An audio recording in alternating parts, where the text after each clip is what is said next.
Like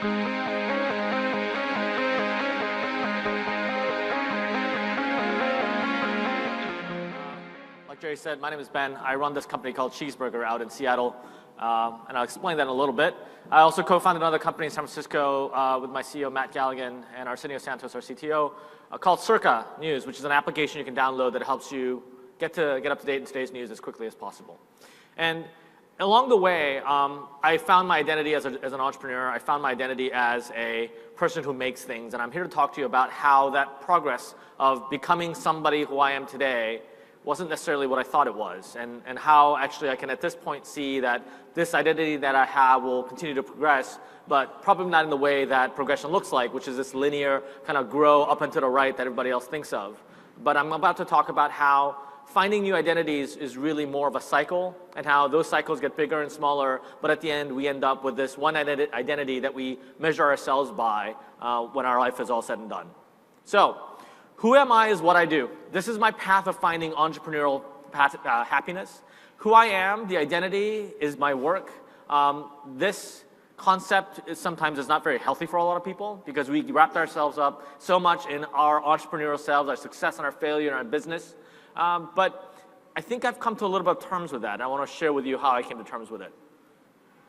So, I've done a lot of speaking, actually. It's kind of funny because I don't actually seem like one of those speakers that should be up here. I founded a company that posts cat photos on the internet.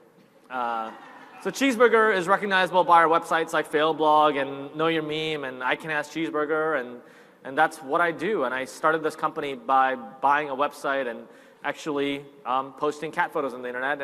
And my identity at that time was I'm a maker. I make things. I don't really know that's a really difficult skill set of posting cat photos on the internet, but I made a site and I made this business out of working with user-generated content, with communities, with people's creativity, and figuring out how to make people laugh.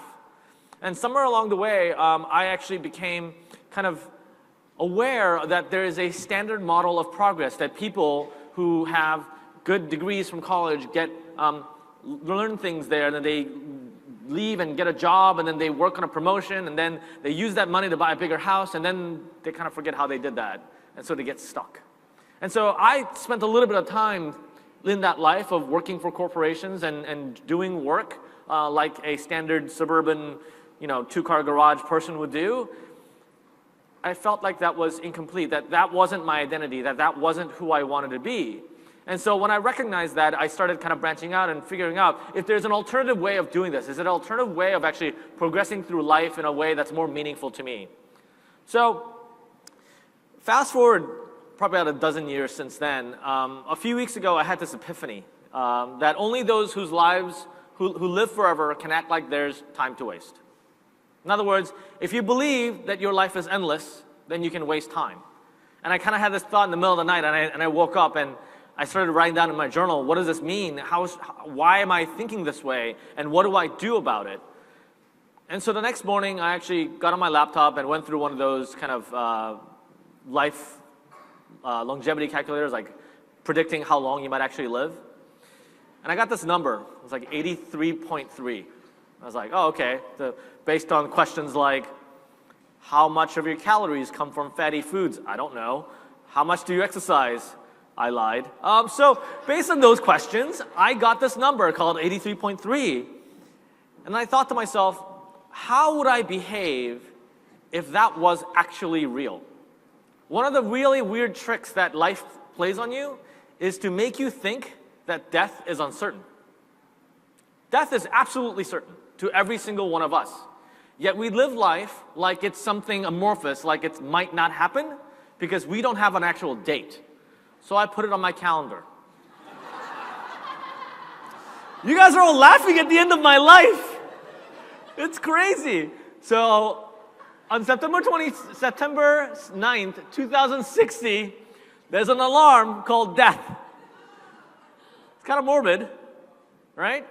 But what if I actually lived my life as if it was going to end on a specific date? Then I can actually make measurements. Then I can actually take calculations. Instead of running around with my little step analyzer and cheering myself on every time I have 10,000 steps, which I don't really know what that means, I can actually count down and say, I have 46 Thanksgivings remaining. I actually eat about 3 bananas a week, so I have 7,143 bananas left to eat, right? I have 962 books left to read. I read a book every about 2 weeks. I have less than 1,000 books to read. That's crazy. I love reading. So I need to figure out which book I will read, given that each book I read will count down towards that number.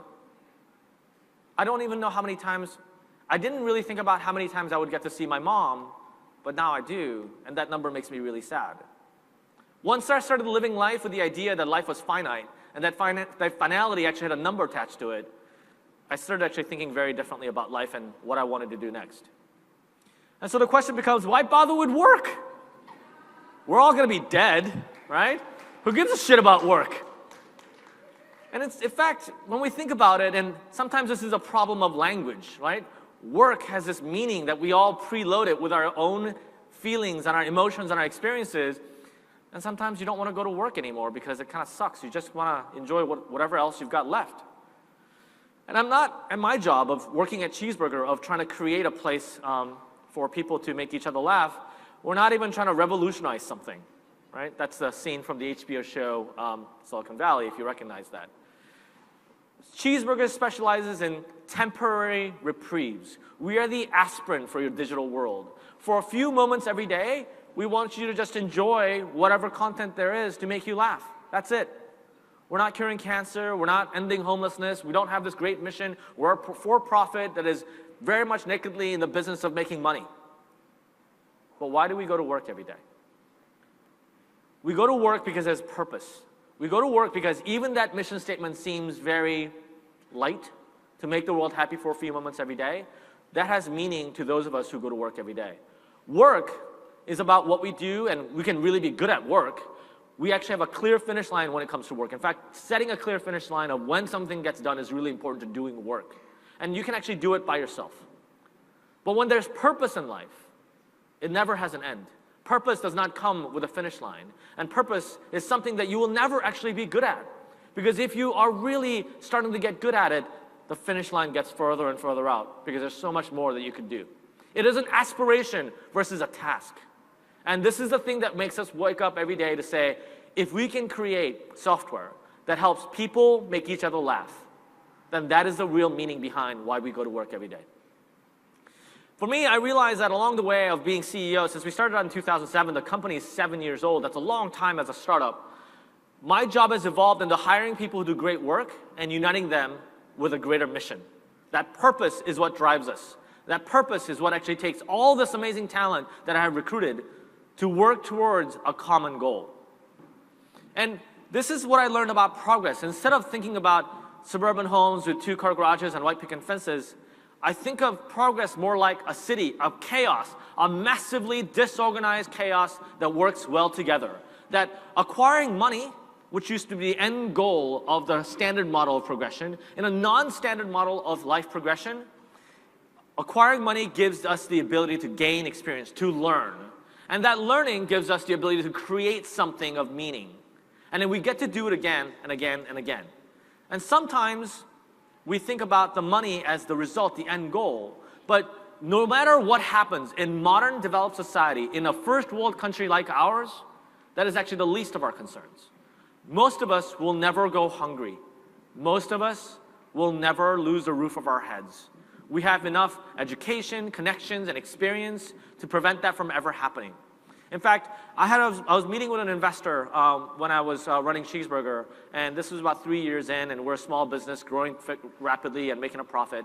And he asked me this question: why won't you, he asked me basically a question that says, why won't you willing to take venture capital money to make it bigger, to take a bigger risk with your company, because we know that you want to. And the answer in my head was, what if I fail? And the failure question is really interesting because it's a trap of a question. What happens is that if you subscribe to the non-standard model of progress, failure just results in having a smaller pool of money to start up with. Success means you have a bigger pool of money to start up with. So that meant the starting point might be different, but the game is exactly the same. So what if I fail? Then I'll have less money to start my second company and do something all over again. So when I was able to actually answer that question, It allowed me to take the venture capital money. We raised $42 million back in 2011 to fund Cheezburger to make it the next great thing. And the answer is still very unclear. It might not happen. I wasn't born to post cat photos on the internet. This wasn't something that I was natively created to do. I am not an athlete. I'm not Usain Bolt who can run 100 meters in 0.2 seconds. I sit at a keyboard, and no one was born at a keyboard to judge cat photos. And this is really true because back in 2001, when I started my first company, after it was over in 18 months, I had 40 grand in debt, and I was contemplating suicide because I was 22 years old and had no idea what life meant. And in 2007, I managed to get myself out of that funk, and I wanted to be an entrepreneur again, so I raised a bunch of money and bought this site called I Can Has Cheezburger. Somebody else's cat blog with a 22-character domain name. Terrible idea. It wasn't what my life was supposed to be, but at least it was something. And if I can start with that something, I could actually build it into something more because I am a maker. I build things. So in 2011, when I took that money from the venture capitalists, I started to reinvent Cheezburger. It was about being mobile, creating a user-generated content platform to let people express themselves. All these things that I wanted to do when I first realized that I wanted to be an entrepreneur again, I was actually able to implement with all this money that I had raised. Because storytelling had changed. Between 2007 and 2011, storytelling was much more about context-reliant stories. In other words, we tell stories today through memes and viral videos by leveraging what we already know. It's about remixing and curation. It's about inside jokes or inside memes. And it's about repeating things that are common in our social context. So if I make a joke about a photo of Tom Hanks looking at a volleyball that says Wilson on it from the movie Castaway, and the caption said, "Still a better love story than Twilight." If you get that joke, you need to know that there's a movie called Twilight. Everybody loves to hate on Twilight, and there was a movie where Tom Hanks had a love affair with a volleyball. Right? We need to know these things in common for me to tell that joke, and therefore, we are connected. That's how storytelling works today. It isn't about the narrative story arc. And so, in 2012, I went from the creator of things, doing work, to the creator of influence. In other words, creating an environment in my office where I could help those who do things really well to be even better. I was the maker of makers, not just a maker himself. So I went from creating a team that posts memes on the internet to building a tribe that is creating a place for everybody else's sense of humor. That we want to enable more people to express that creativity. And I failed at it. So 2013, we weren't able to execute. We had all this money that we blew. We didn't release the product that we wanted to release. Progress is non-linear because life throws these little surprises. Fast forward 16 months from when we actually had our layoffs. We are on the verge of deploying that product that I've always wanted to build. It's not going to be perfect. It's going to be the first day of a long number of days to come. But we finally got there because we were able to batten the hatches, get a smaller group of people, refocus on who we were, and able to launch that.